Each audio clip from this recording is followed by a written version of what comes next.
Middle east एक ऐसा reason जो हमेशा अशांत रहता है। यहां की धरती ने कई संघर्ष और युद्ध देखे हैं। अक्टूबर 2024 में एक बार फिर से अस्थिरता के कगार पर आ गया। इस बार हालात और भी गंभीर थे। ईरान के नटांज न्यूक्लियर फैसिलिटी में एक धमाके की खबर आई, जिसने पूरे क्षेत्र को हिलाकर रख दिया। यह फैसिलिटी ईरान के न्यूक्लियर प्लांट से जुड़ी हुई है। यहां पर कई महत्वपूर्ण रिसर्च और डेवलपमेंट प्रोजेक्ट्स चल रहे थे। धुंधली सैटेलाइट इमेजेस जो जल्दी से पब्लिक कर दी गई, उनसे इतना तो साफ था कि कॉम्प्लेक्स के अंदर 2 स्ट्रक्चर्स को काफी नुकसान हुआ है। इस धमाके ने न केवल इमारतों को नुकसान पहुंचाया, बल्कि कई लोगों की जान भी ले ली। हालांकि पूरी जानकारी अभी भी गुप्त रखी गई थी, लेकिन इस घटना ने कई सवाल खड़े कर दिए थे। लेकिन इजराइल के शामिल होने की अफवाहें तेजी से फैलने लगी। लोग इस बात को लेकर चिंतित थे कि कहीं ये एक बड़ा षड्यंत्र तो नहीं। इस घटना ने इस क्षेत्र में हमेशा बने रहने वाले तनाव की याद दिला दी, जिससे एक बड़े संघर्ष की आशंका पैदा हो गई। सड़क डहकों पर विरोध प्रदर्शन शुरू हो गए और पुलिस के साथ झड़प होने लगी, जिसके परिणाम पूरी दुनिया पर पड़ सकते थे। विश्व के नेता इस मुद्दे पर चर्चा करने के लिए एकत्रित हुए, लेकिन समाधान अभी भी दूर था।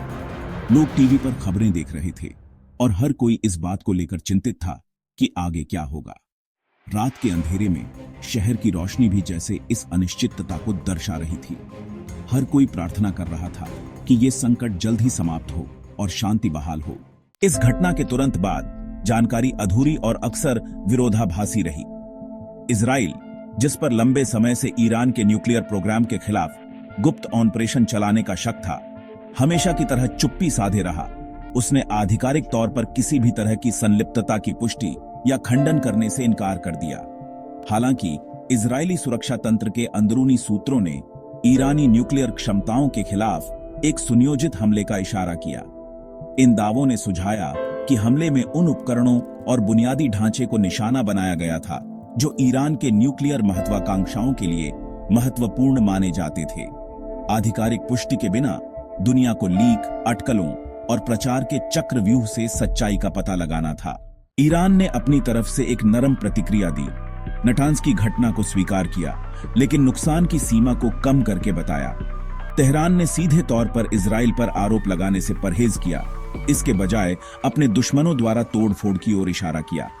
ईरानी अधिकारियों द्वारा अक्सर इस्तेमाल की जाने वाली उग्र बयानबाजी के विपरीत इस सतर्क दृष्टिकोण ने और अधिक अटकलों को हवा दी।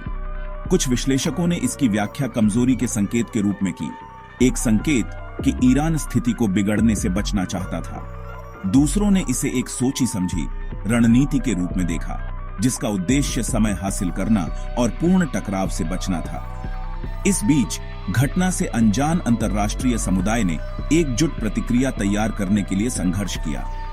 अंतर्राष्ट्रीय समुदाय के लिए यह घटना एक चेतावनी के रूप में आई, जिसने उन्हें ईरान के परमाणु कार्यक्रम पर पुनर्विचार करने के लिए मजबूर किया। कई देशों ने इस घटना को क्षेत्रीय स्थिरता के लिए एक गंभीर खतरे के रूप में देखा और त्वरित कार्रवाई की मांग की। संयुक्त राष्ट्र ने भी इस मुद्दे पर चर्चा के लिए एक आपातकालीन बैठक बुलाई, जिसमें सभी प्रमुख देशों के प्रतिनिधियों ने भाग लिया। इस बैठक में विभिन्न देशों ने अपने अपने दृष्टिकोण और चिंताओं को साझा किया और एक सामूहिक रणनीति पर सहमति बनाने की कोशिश की।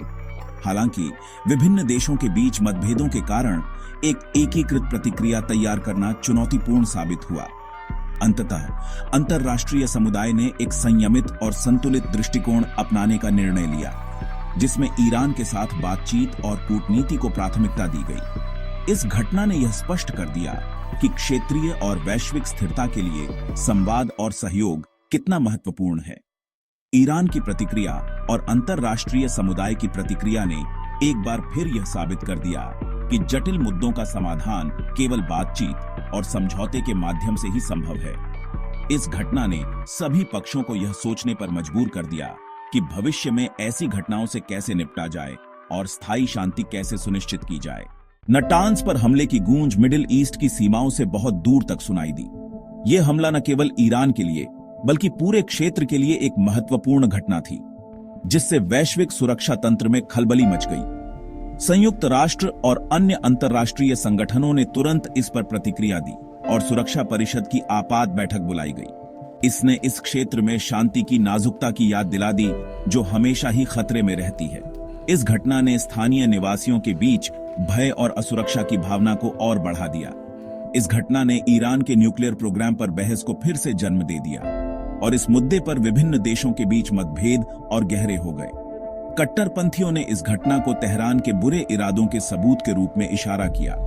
उन्होंने इसे ईरान की आक्रामक नीतियों का परिणाम बताया और इसके खिलाफ कड़ी कार्रवाई की मांग की।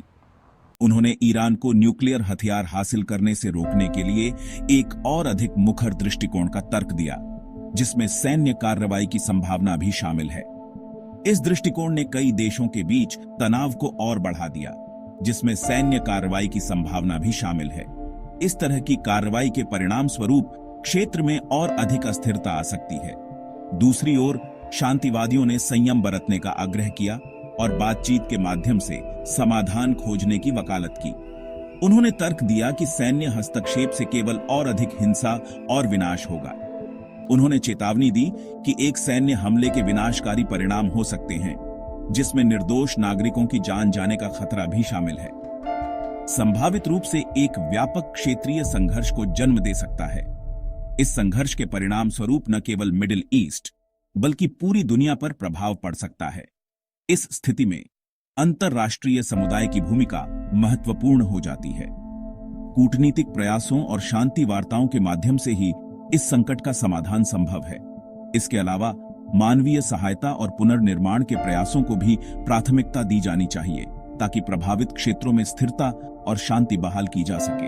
अंततः यह घटना हमें याद दिलाती है कि शांति और सुरक्षा के लिए अंतर्राष्ट्रीय सहयोग और संवाद कितना महत्वपूर्ण है। केवल मिलकर ही हम इस तरह के संकटों का सामना कर सकते हैं और एक सुरक्षित और स्थिर दुनिया का निर्माण कर सकते हैं। समीकरण में जटिलता की एक और परत जोड़ते हुए अमेरिका के पूर्व राष्ट्रपति डोनाल्ड ट्रंप का अप्रत्याशित कारक था। ईरान पर अपने सख्त रुख के लिए जाने जाने वाले ट्रंप ने संयुक्त राज्य अमेरिका को संयुक्त व्यापक कार्य योजना से वापस ले लिया था, जिसे आमतौर पर ईरान परमाणु समझौते के रूप में जाना जाता है। समझौते को रद्द करने के उनके फैसले, जिसने प्रतिबंधों से राहत के बदले में ईरान के परमाणु कार्यक्रम पर सख्त सीमाएं लगा दी थीं, को अंतर्राष्ट्रीय समुदाय की व्यापक निंदा का सामना करना पड़ा था। हालांकि इजराइल और सऊदी अरब ने इसका जश्न मनाया। दोनों ही ईरान को एक क्षेत्रीय खतरे के रूप में देखते थे। एक आश्चर्यजनक मोड़ में अरबपति उद्यमी और टेस्ला और स्पेसएक्स के सीईओ एलोन मस्क सामने आने वाले नाटक में एक अप्रत्याशित राजनयिक खिलाड़ी के रूप में उभरे। अपनी महत्वाकांक्षी योजनाओं और अपरंपरागत दृष्टिकोण के लिए जाने जाने वाले मस्क ने कथित तौर पर ईरानी अधिकारियों के साथ गुप्त बातचीत की। इन चर्चाओं का विवरण गुप्त रहा, लेकिन सूत्रों ने सुझाव दिया कि मस्क ईरान और संयुक्त राज्य अमेरिका के बीच बातचीत की सुविधा की संभावना तलाश रहे थे। उनकी भागीदारी, चाहे कितनी भी अपरंपरागत क्यों न हो, ने एक ऐसे क्षेत्र में राजनयिक समाधानों की तत्काल आवश्यकता पर प्रकाश डाला जो एक भयानक स्थिति में था। जैसे ही शुरुआती झटकों पर धूल जमी, अनुत्तरित प्रश्नों की एक भीड़ बनी रही। क्या नटांस पर हमला एक बार की घटना थी, या यह आने वाली और अधिक आक्रामक कार्रवाइयों का अग्रदूत था? क्या ईरान जवाबी कार्रवाई करेगा, और यदि हां, तो कैसे? क्या घटना को नियंत्रित किया जा सकता है, या यह एक व्यापक क्षेत्रीय संघर्ष में बदल जाएगा? ये प्रश्न अनिश्चितता और गलत अनुमान की संभावना से भरे हुए स्थिति की अनिश्चितता को रेखांकित करते हैं। दुनिया ने सांस रोककर देखा, एक शांतिपूर्ण समाधान की उम्मीद में, लेकिन आगे की उथल पुथल के लिए तैयार। भू राजनीतिक शतरंज के इस उच्च दांव वाले खेल में दांव निर्विवाद रूप से ऊंचे थे। एक परमाणु सशस्त्र ईरान का डर इस क्षेत्र और उसके बाहर कई लोगों के लिए एक बुरे सपने जैसा परिदृश्य बहुत बड़ा था। एक व्यापक संघर्ष की संभावना जो पूरे मध्य पूर्व को अपनी चपेट में ले सकता है और वैश्विक शक्तियों को इसमें खींच सकता है, ने नीति निर्माताओं और आम नागरिकों को समान रूप से झकझोर कर रख दिया। आगे का रास्ता अनिश्चितता में डूबा हुआ है। गलत अनुमान और अनपेक्षित परिणामों की संभावना का एक खतरनाक मिश्रण। दुनिया ने अपनी सांस रोक रखी थी। उम्मीद के खिलाफ उम्मीद थी कि कूटनीति विनाश नहीं, अंततः प्रबल होगी।